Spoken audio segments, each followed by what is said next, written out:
Have you ever been watching kids play in a park and seen something that just felt familiar? You know, a chasing game, a certain kind of hop, a little chant they all know?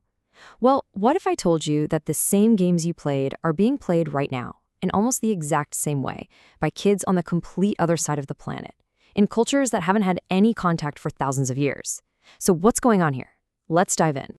This question, it really gets to the very heart of what makes us human. Are all these global echoes just some crazy coincidence, a fluke of history, or is it something way deeper? Something that reveals a shared blueprint, kind of hardwired into all of us? Well, the answer is way cooler than you might think. All right, check this out. On the left, you've got gilli danda. It's been played for centuries all across South Asia. You take a long stick, the danda, and you whack this smaller, tapered one, the gilli, to send it flying. And on the right, tipcat from England. A long stick hits a small piece of wood. I mean, come on, look familiar? And get this, these aren't copies of each other.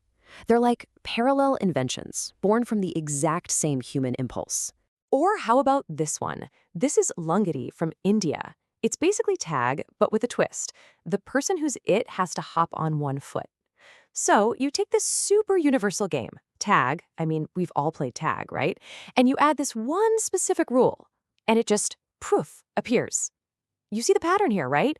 Totally different cultures, but the same core mechanics keep popping up. And hey, this isn't just some ancient history thing.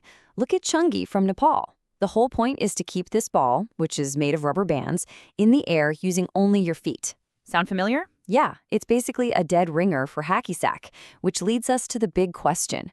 Why? Why do we all, on our own, come up with the same games? Well, the answer isn't that somebody copied somebody else. It's that these games were all built. And they were all built from the same set of instructions, a kind of cognitive blueprint that's inside every single one of us. See, play isn't just about having fun. It's more like a training ground for our brains. And this blueprint, it has these 4 basic layers, right? And each one stacks right on top of the other. It all starts with the physical stuff, motor coordination. Then you get into social logic with rule creation. After that, you've got imaginative problem solving. And finally, it all gets wrapped up in story with narrative embedding. Let's break down how this whole thing works. Okay, so layer 1, motor coordination. A game like Gilli Dunda isn't just about whacking a stick. It's actually training your brain to calculate timing and predict where things will go. Hopping games, they're fine-tuning your sense of balance. This physical practice is like the foundation for everything else, even for abstract skills. Think about it. You can't really learn to count things until you first learn how to, touch them and move them around. All right, next up is rule creation. This is huge. This is where play basically becomes a rehearsal for society. I mean, when a bunch of kids just agree on the rules for tag, like who's out, where's base, what's safe, what are they really doing? They're practicing social contracts. They're learning how to cooperate, how to argue and solve problems, how to build a system that feels fair. And that, well, that's the tiny seed for literally everything, from laws to entire governments. Okay, so those first 2 layers, that's kind of the how it all works. But to get to the when, that exact moment when simple play just exploded into this engine for culture, for that, we've got to go back. Like way, way back. Around 50,000 years ago, something incredible happened. Something inside the human mind just changed. A switch flipped. It wasn't just about surviving day to day anymore. A totally new kind of creativity was just bubbling up, ready to be unleashed. This is what we now call the cognitive revolution. And this is the moment when those other layers of our blueprint, that imaginative problem solving and narrative embedding, they just got fire. Play wasn't just for practicing how to throw a spear anymore. No, it became abstract. Suddenly you had rules, you had scores, you had chants. Simple physical actions were suddenly carrying real meaning, telling stories. And you know what's wild? This creative explosion wasn't just happening with games. At the exact same time, something almost identical was happening with just human movement. Folk dances started popping up everywhere all across the globe. And just like the games, they had all these shocking similarities. It's like they were 2 branches growing from the exact same tree. I mean, really, think about it. You can look at a Balkan circle dance or a Native American powwow, and what do you see? The same core movements, the same archetypes. You see stamping, you see leaping, you see spinning. These aren't random moves. They're the absolute fundamental building blocks of human expression, and they're all being pulled from that same universal blueprint. So, okay, we've got these two parallel tracks, right?